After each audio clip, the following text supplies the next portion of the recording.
বাংলা ভাষায় একবচন আর বহুবচনকে আমরা অনেক সহজে ব্যবহার করতে পারলেও লিখিত অবস্থায় বা বাক্যে ব্যবহারের সময় আমরা অনেক সিলি মিস্টেক করে থাকি। আজকে একটা সহজ এবং সিম্পল ট্রিক্স তোমাদেরকে বলে দিব, যার মাধ্যমে তুমি কখনোই মিস্টেকটা করবে না।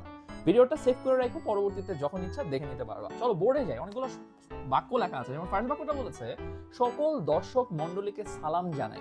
এখানে একটা ভুল আছে। কি ভুল জানো? বহু বচনের ব্যবহারটা হয়েছে একাধিকবার। যেমন সকল বলেছে, আবার এখানে মণ্ডলীকে বলেছে। দুইবার কি বলা দরকার আছে? অর্থাৎ বহু বচন একাধিকবার ব্যবহার কারণে কিন্তু এই বাক্যটা অশুদ্ধ হয়ে গিয়েছে। তাহলে তোমার যখন পরীক্ষায় শুদ্ধ আসবে কি লিখবা? সকল দর্শককে সালাম জানাই বা দর্শক মণ্ডলীকে সালাম জানাই, আসসালামু আলাইকুম। ঠিক আছে। সেকেন্ড বাক্যটা দেখো, ইয়োর বাংলা মেন্টর, মানে তোমরা যে ক্লাসটা করছো, ইয়োর বাংলা মেন্টরের সকল শিক্ষার্থীরাই মেধাবী। আহা, সকল বলেছি, আবার শিক্ষার্থীরাই বলেছি।